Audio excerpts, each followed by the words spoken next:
I remember the exact moment it all fell apart. The moment I found out the man I loved, the man I thought was my everything, was nothing more than a liar.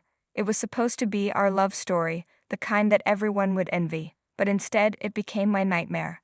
A story I'll never forget, one I wish I could erase from my mind. But I can't, because sometimes love isn't enough.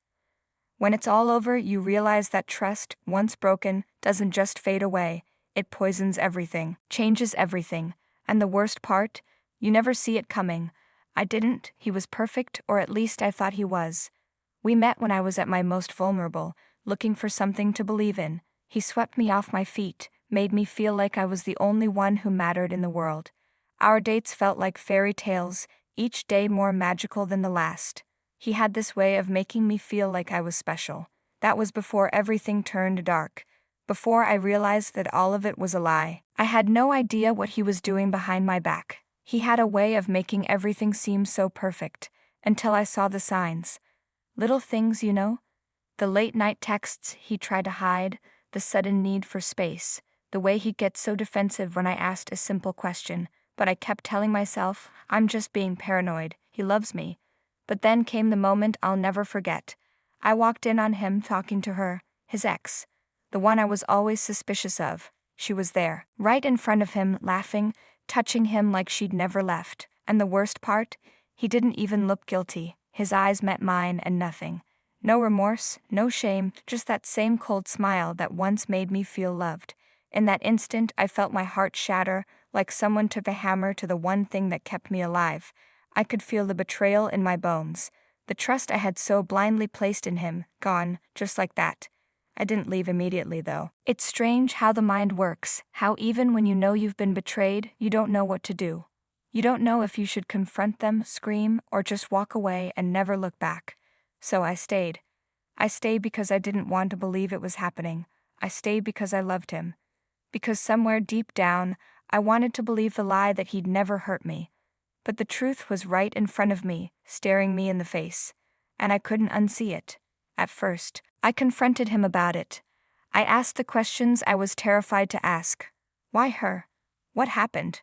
How long? And the answers, oh God, the answers were worse than I could have ever imagined. He told me she was just a friend, that nothing had happened between them, but his voice shook. The guilt was there, thick and suffocating. And I realized something then. He wasn't lying to me. He was lying to himself. But I couldn't make myself believe him anymore. Not after seeing that look in his eyes. Not after hearing him tell me he loved me while still holding on to her. That was the moment I understood. Love isn't just about feelings. It's about respect, trust, loyalty, and I had none of that from him.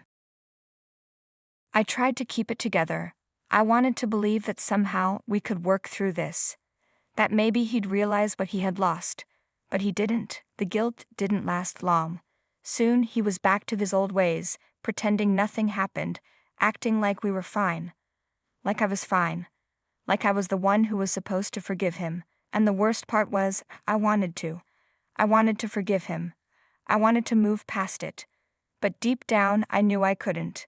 The image of him with her, the way he looked at her, the way he lied to me, it kept playing in my head over and over again. Every time he touched me, I felt like I was betraying myself. As time passed, the cracks in our relationship became more obvious. The late-night phone calls, the unexplained absences, the distant look in his eyes. It was like I was losing him slowly, piece by piece. And when I finally caught him again, this time for good, I knew there was no coming back. He had been seeing her the whole time, and I had been too naive to see it. The confrontation was explosive. Words were said that couldn't be unsaid. He said I was overreacting, that I didn't trust him. But how could I trust someone who had lied to me repeatedly, who had disrespected everything we built? That night, I felt something inside me snap. The love I had for him didn't just disappear. No, it turned into something else, something darker, something poisonous. Anger, hurt, betrayal. It was a cocktail of emotions I couldn't stop drinking. I felt sick to my stomach every time I looked at him, but I also felt powerful. Powerful in my own pain, in my own survival. I knew I was better than this, better than him. But the hardest part? Letting go. Letting go of the life I had imagined for us, the life we had started building together. The dreams, the future. It was all shattered in one moment of weakness. He wasn't just cheating on me. He was cheating on everything we had ever shared, and that's something you can't come back from. The first few days after I left him were surreal. I kept replaying the memories, the good ones. The moments that felt like they meant something. I was alone with my thoughts, and the silence was deafening. But it was in that silence that I started to heal. I found pieces of myself that I had lost in him, in us. I remembered who I was before he walked into my life. Looking back now, I see it all differently. The way I let him convince me that he was my soulmate. The way I overlooked his flaws because I didn't want to face the truth. Infidelity isn't just a physical act, it's a betrayal of everything you are, everything you thought you knew. It shakes your belief in love, in yourself. It makes you question everything. But here's the thing I learned through all the pain. I'm stronger now. I'm not the same person I was before. I've come out on the other side, and I'm not afraid to be alone anymore. I'm not afraid to be free. I don't know what happens after a love like that dies. I don't know if there's redemption for someone like him. But I know one thing, I'll never let someone break me again. Not like that. Not for love. Because love shouldn't hurt, and if it does, then it isn't love at all. The weeks that followed were a blur.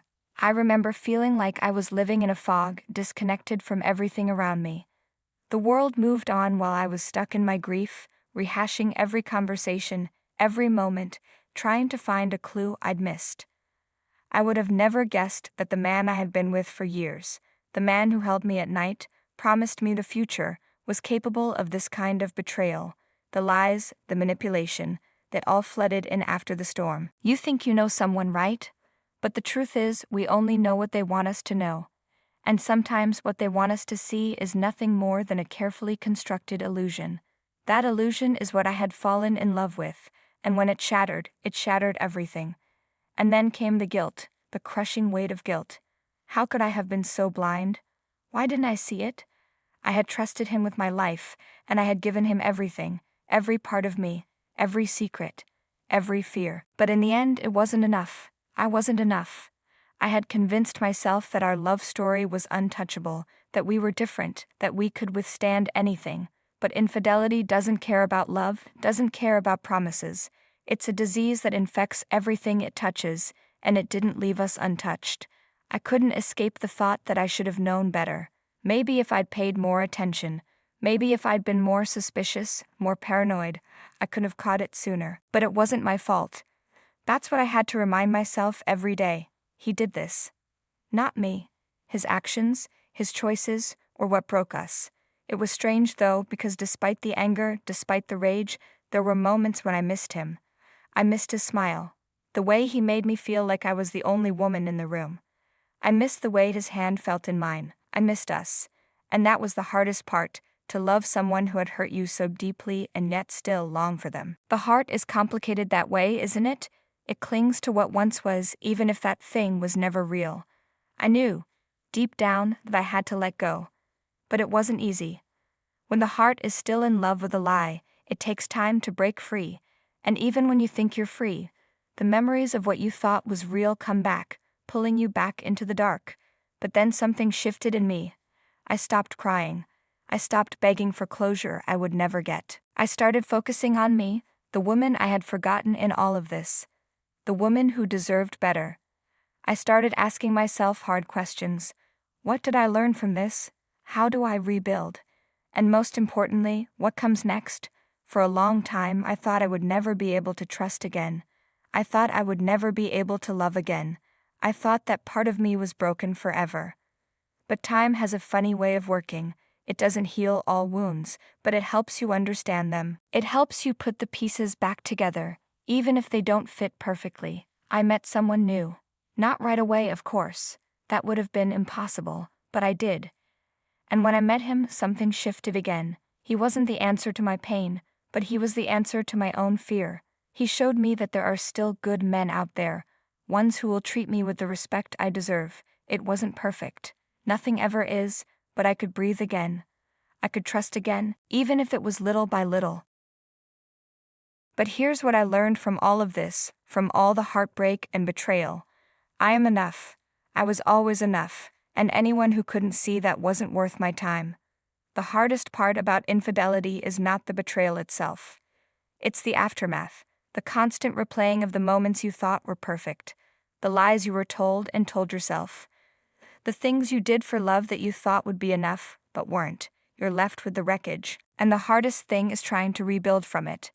But the truth is, you can rebuild, you can rise from the ashes, you can emerge from the rubble, stronger and more aware than ever before. The journey is long, and sometimes it feels like it's too much, but you'll find your way. As I stand here today, I see the whole experience through different eyes. I understand that what happened wasn't about me, it wasn't my fault, it was his. He chose to betray me, he chose to hurt me, and I am not defined by his actions.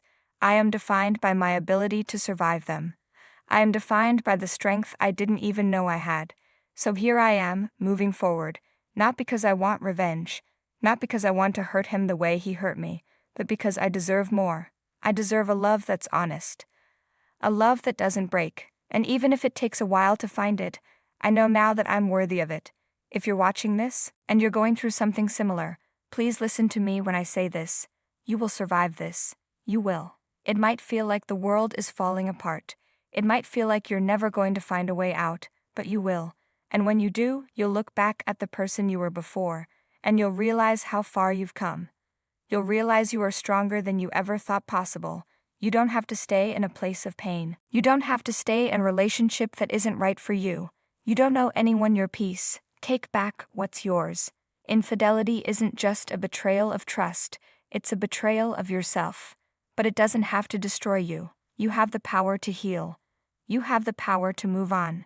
You have the power to reclaim your happiness. You deserve love that's real.